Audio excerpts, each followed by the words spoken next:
दोस्तों, आज की कहानी है भाभी मायके में बेटियों के लिए कमरे क्यों नहीं होते। दोस्तों, कहानी शुरू करने से पहले अगर आपने चैनल को सब्सक्राइब नहीं किया हो तो कर लीजिए ताकि आपके पास पहुंच सके हर नया वीडियो। अरे दीदी, से कमरे आप और जीजा के अलावा सिर्फ नवीन और उसकी बहू ही तो हैं, फिर क्या करेगी इतने कमरे का? क्या किराएदार रखने का इरादा है? कहते हुए पुष्पा मुस्कुराई। ऐसे भी ननद का ये खूबसूरत घर उसे भाया कहाँ। आज तक अपने घर पर बहुत गुमान था, आज ननद का अपने भी घर से सुंदर और आलीशान घर देख जलन से थोड़ी कड़वी सी हो गई थी। पुष्पा भाभी की बात सुन मुग्धा जी मुस्कुराई, फिर बोली, भाभी और मेरी दो बेटियां, ये उनका भी तो घर है, क्या हुआ कि उन्हें ब्याह दिया है, फिर भी उन दिनों के लिए भी उनके कमरे बनवाए हैं, आइए दिखाती हूँ। कहते हुए उनका हाथ थाम लिया और ले गई बेटियों के कमरे में। बेटियों के बचपन से लेकर बड़ी होने तक के सारे यादों को समेटकर सजा दिया था कमरे में।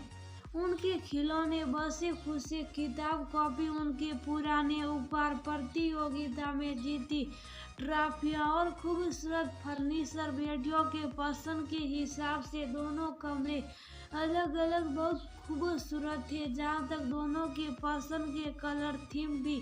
भाभी, कल दोनों बेटियां आ रही हैं तो मैं बहुत खुश हूँ। ये सोचकर कि दोनों अपने कमरे को देखकर कितनी खुश होगी और बड़े आराम बिना ये पूछे कि भाभी मैं कहाँ सो जाऊँ आराम से, जब तब मन होगा अपने कमरे में रहेगी और ना ही बहू को अपना कमरा देना होगा उन्हें।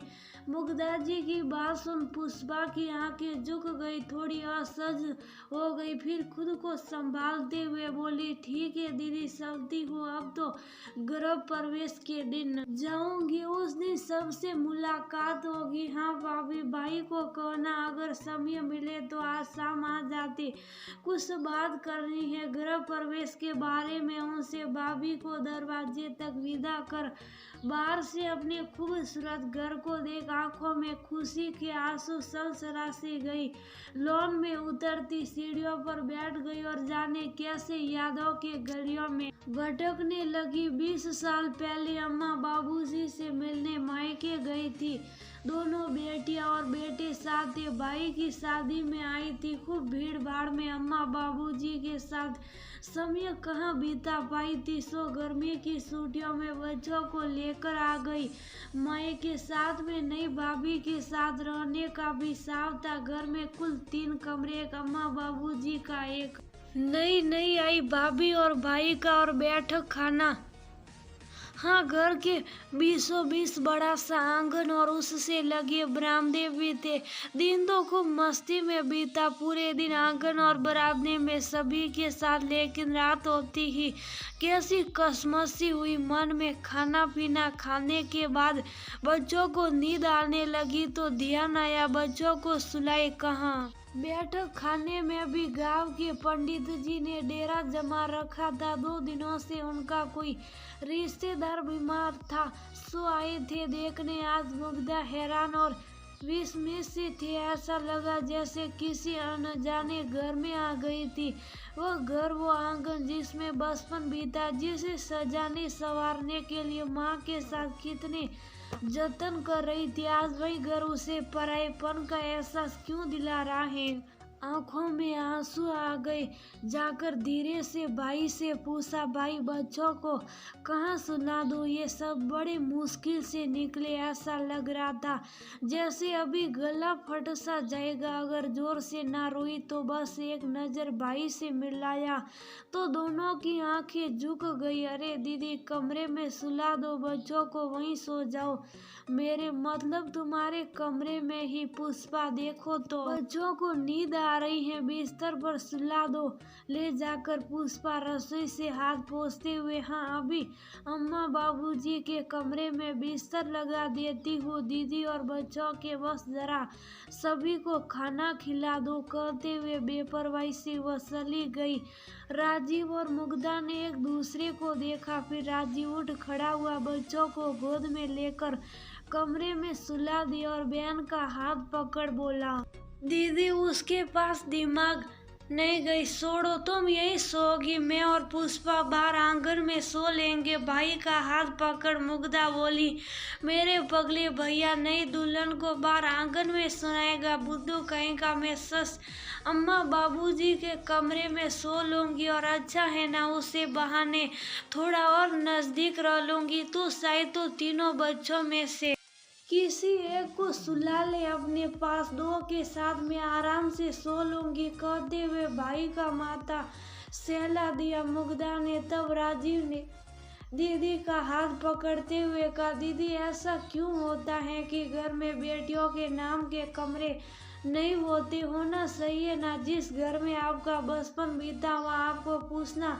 पड़ रहा है कि आप कहाँ सोएगी। कहते हुए भाई राजीव की आंखों के कोर गीले हो गए और आंखें लाल। भाई को तो उस रात समझा दिया, लेकिन अपने मन में गांठ बांध लिया कि अब नहीं, इस रिवाजों को बदलना ही होगा। मायके में बेटियों का स्थान रखना होगा। ब्याह का मतलब उनके अस्तित्व की समाप्ति तो नहीं है। मायके में अभी उन्हीं यादों के गलियारे में भटकाव हो ही रहा था कि किसी ने कंधे पर हाथ रखा, शायद उसी स्पर्श की तलाश भी कर रहा था मुग्धा जी का मन। भाई तुम अभी इस दोपहर में, मैंने तो पुष्पा से शाम के लिए बोला था। दीदी पता नहीं क्यों लगा जैसे आप मुझे बुला रही हो, याद कर रही थी ना मुझे? सच कहना। हाँ भाई, बस तुझे ही याद कर रही थी। अच्छा आना, देख तेरे मन की बात पूरी की है मैंने, कहते हुए बेटियों के कमरे में ले गई।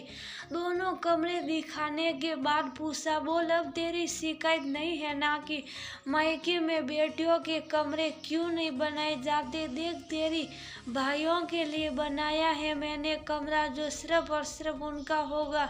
जीवन पर्यंत उन्हें किसी से नहीं पूछना होगा कि भाभी मैं कहाँ रहूं।